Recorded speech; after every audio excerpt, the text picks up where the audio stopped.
योगी सरकार ने सरकारी कर्मचारियों के शेयर बाजार और म्यूचुअल फंड में निवेश को लेकर सख्त गाइडलाइन जारी की है। अब यदि कोई कर्मचारी अपनी 6 महीने की बेसिक सैलरी से अधिक का निवेश करता है तो उसे अनिवार्य रूप से विभाग को सूचित करना होगा। इसका उद्देश्य सरकारी सेवा में पारदर्शिता बनाए रखना और भ्रष्टाचार की गुंजाइश को खत्म करना है। प्रशासन ने स्पष्ट किया है कि नियमों का उल्लंघन करने वालों पर विभागीय कार्रवाई की जाएगी। उत्तर प्रदेश पुलिस भर्ती एवं प्रोन्नति बोर्ड द्वारा सब इंस्पेक्टर एसआई के पदों के लिए 14 और 15 मार्च को परीक्षा आयोजित की जा रही है।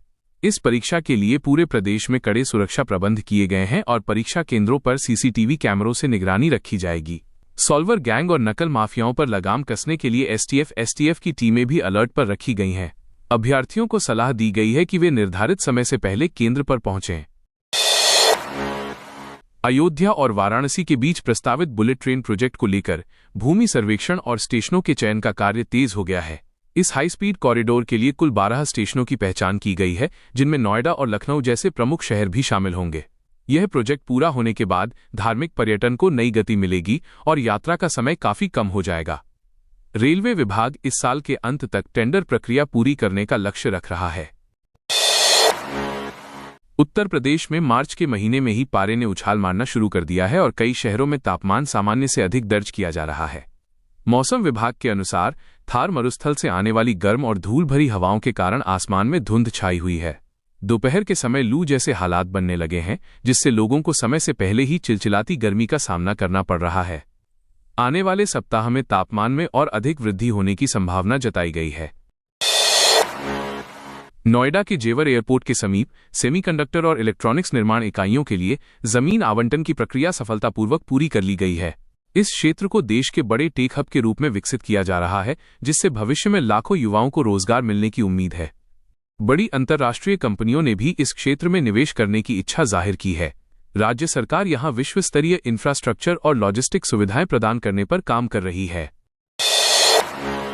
उत्तर प्रदेश में आज मौसम के बेहद हैरान करने वाले रूप देखने को मिले हैं, जहां कानपुर और आसपास के मंडलों में सुबह के समय दिसंबर-जनवरी जैसा घना कोहरा छाया रहा। मौसम वैज्ञानिकों ने इसे क्लाइमेट इमरजेंसी का संकेत बताया है, क्योंकि पहली बार मार्च में विजिबिलिटी गिरकर 25 मीटर तक पहुंच गई। हालांकि दिन चढ़ने के साथ ही सूरज की तीखी तपिश और धूल भरी हवाओं के कारण तापमान 35 डिग्री सेल्सियस से 36 डिग्री सेल्सियस के पार जाने का अनुमान है। मौसम विभाग ने आने वाले दिनों में पश्चिमी यूपी के कुछ हिस्सों में छिटपुट बारिश की भी संभावना जताई है। योगी कैबिनेट ने ग्रामीण इलाकों में कनेक्टिविटी सुधारने के लिए मुख्यमंत्री ग्रामीण परिवहन योजना 2026 को मंजूरी दे दी है। इस योजना के तहत प्रदेश के 59,000 से अधिक गांवों को सीधी बस सेवा से जोड़ा जाएगा, ताकि ग्रामीणों को शहर जाने के लिए निजी वाहनों पर निर्भर न रहना पड़े। सरकार इन रूटों पर चलने वाली बसों को टैक्स में भारी छूट देगी और युवाओं को स्वरोजगार के लिए बसें चलाने हेतु प्रोत्साहित किया जाएगा। यह कदम ग्रामीण अर्थव्यवस्था और सुलभ यात्रा के लिहाज से क्रांतिकारी माना जा रहा है। प्रयागराज में होने वाले महाकुंभ 2027 की तैयारियों को लेकर मुख्यमंत्री ने समीक्षा बैठक की और सभी स्थायी निर्माण कार्यों को समय सीमा के भीतर पूरा करने के निर्देश दिए। संगम तट पर श्रद्धालुओं की सुरक्षा और सुविधा के लिए AI आधारित क्राउड मैनेजमेंट सिस्टम और डिजिटल मॉनिटरिंग सेंटर स्थापित किए जा रहे हैं। पूरे शहर के सुंदरीकरण और सड़कों के चौड़ीकरण के लिए भारी बजट आवंटित किया गया है, ताकि दुनिया के सबसे बड़े आध्यात्मिक समागम की मेजबानी भव्य तरीके से की जा सके। महिलाओं को आर्थिक रूप से सशक्त बनाने के लिए प्रदेश सरकार चैत्र नवरात्र के अवसर पर पिंक रोजगार महाकुंभ 2026 का आयोजन करने जा रही है। इस विशेष अभियान के तहत केवल महिला अभ्यर्थियों के लिए निजी और सरकारी क्षेत्रों में नौकरियों के अवसर प्रदान किए जाएंगे। साथ ही मिशन शक्ति के तहत महिला उद्यमियों को कम ब्याज दर पर ऋण और सरकारी योजनाओं का लाभ देने के लिए विशेष कैंप लगाए जाएंगे। सरकार का लक्ष्य इस वर्ष लाखों महिलाओं को सीधे रोजगार या स्वरोजगार से जोड़ना है। उत्तर प्रदेश के सरकारी स्कूलों के कायाकल्प के लिए सरकार ने अब स्मार्ट लर्निंग पर ध्यान केंद्रित किया है, जिसके तहत AI सक्षम क्लासरूम और लैब बनाए जा रहे हैं। प्राथमिक और माध्यमिक विद्यालयों में छात्रों को कोडिंग और भविष्य की तकनीक सिखाने के लिए शिक्षकों को विशेष प्रशिक्षण दिया जा रहा है। इस योजना के लिए शिक्षा विभाग ने विशेष बजट जारी किया है, ताकि ग्रामीण क्षेत्रों के बच्चे भी कॉन्वेंट स्कूलों की तर्ज पर आधुनिक शिक्षा प्राप्त कर सकें। प्रथम चरण में इसे जिला मुख्यालयों के स्कूलों में लागू किया जा रहा है। उत्तर प्रदेश के सबसे लंबे गंगा एक्सप्रेसवे का निर्माण कार्य अब अपने अंतिम चरण में प्रवेश कर गया है, जिसे फरवरी 2026 तक पूरा करने का लक्ष्य है। ये एक्सप्रेसवे मेरठ से प्रयागराज तक की दूरी को मात्र 6 से 7 घंटे में समेट देगा, जिससे पश्चिमी और पूर्वी यूपी के बीच व्यापार सुगम होगा। मुख्यमंत्री ने अधिकारियों को निर्देश दिए हैं कि गुणवत्ता से समझौता किए बिना काम की गति बढ़ाई जाए। इसके किनारे औद्योगिक गलियारे विकसित करने की योजना पर भी काम शुरू हो गया है। धार्मिक पर्यटन को बढ़ावा देने और गंगा को प्रदूषण मुक्त रखने के लिए वाराणसी में फ्लोटिंग सीएनजी स्टेशनों की संख्या बढ़ाई जा रही है। अब 80 घाट के साथ साथ अन्य प्रमुख घाटों पर भी नावों को सीएनजी रिफिलिंग की सुविधा मिलेगी, जिससे डीजल के धुएं से मुक्ति मिलेगी। नाविकों को अपनी नावों को सीएनजी इंजन में बदलने के लिए सरकार द्वारा विशेष सब्सिडी और लोन की सुविधा दी जा रही है। यह पहल काशी के पर्यावरण और पर्यटन दोनों के लिए मील का पत्थर साबित हो रही है। राजधानी लखनऊ में आज शंकराचार्य अविमुक्तेश्वरानंद के नेतृत्व में गौ प्रतिष्ठा धर्मयुद्ध का आयोजन किया जा रहा है, जिसे लेकर पुलिस प्रशासन पूरी तरह मुस्तैद है।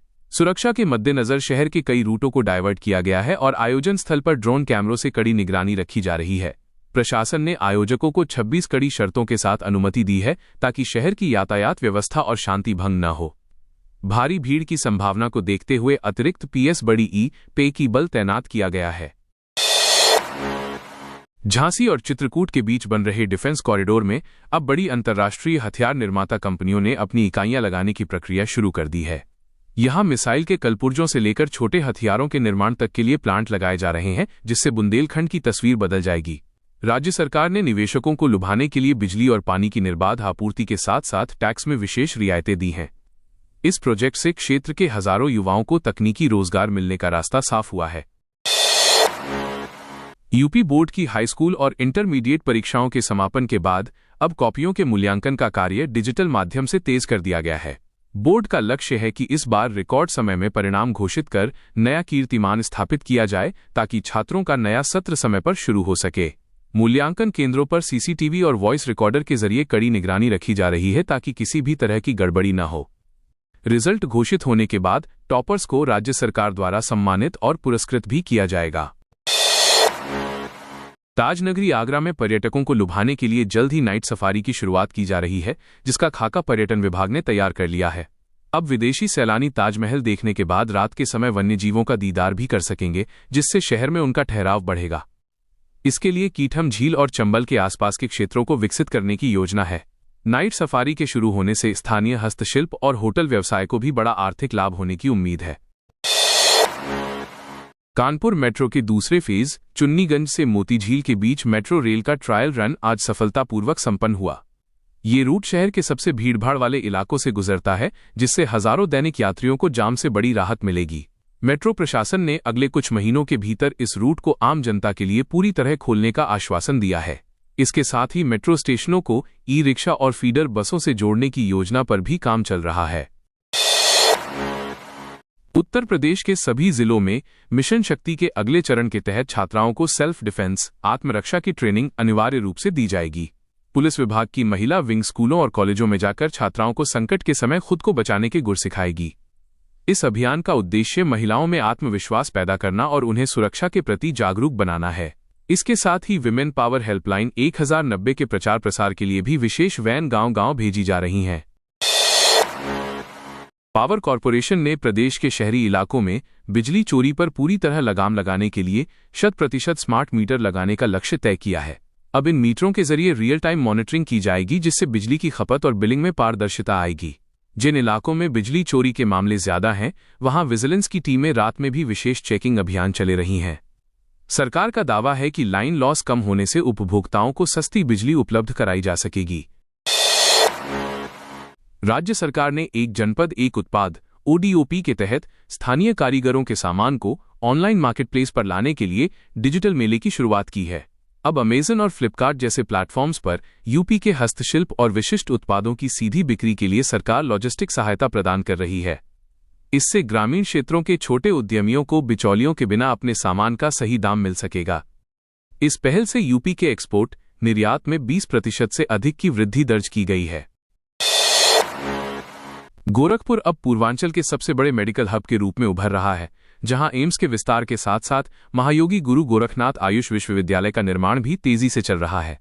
यहां आधुनिक चिकित्सा पद्धति के साथ साथ आयुर्वेद और यूनानी चिकित्सा के लिए भी शोध संस्थान बनाए गए हैं। अब नेपाल और बिहार से आने वाले मरीजों को गंभीर बीमारियों के इलाज के लिए दिल्ली या लखनऊ नहीं जाना पड़ता।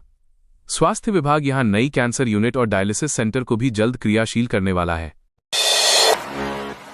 ब्रज क्षेत्र में श्रद्धालुओं की बढ़ती भारी भीड़ को नियंत्रित करने के लिए बांके बिहारी मंदिर कॉरिडोर का निर्माण कार्य युद्ध स्तर पर जारी है।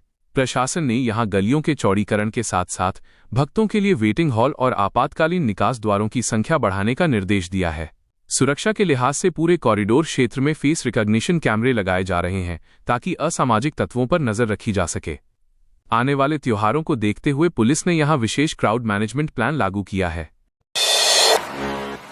यूपी सरकार ने केंद्र के साथ मिलकर पीएम आवास योजना के नियमों में बड़ा बदलाव किया है, जिससे अब मध्यम आय वर्ग के लोगों को भी शहर में घर लेना आसान होगा।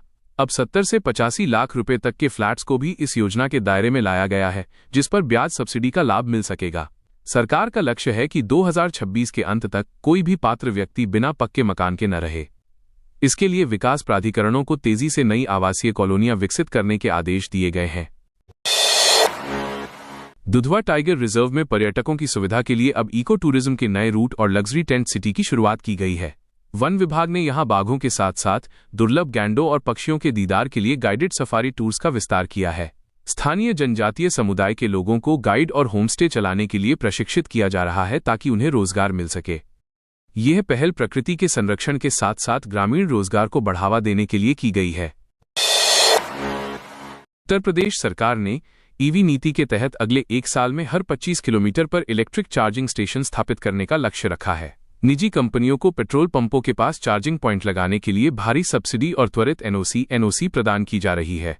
इससे प्रदेश में इलेक्ट्रिक वाहनों की बिक्री में जबरदस्त उछाल आया है और वायु प्रदूषण के स्तर में भी गिरावट दर्ज की गई है। सरकार खुद अपने बेड़े में शामिल पुरानी डीजल गाड़ियों को हटाकर इलेक्ट्रिक कारें शामिल कर रही है। योगी सरकार ने यात्रियों की सुरक्षा व सुविधा को देखते हुए परिवहन से जुड़ा बड़ा फैसला लिया है।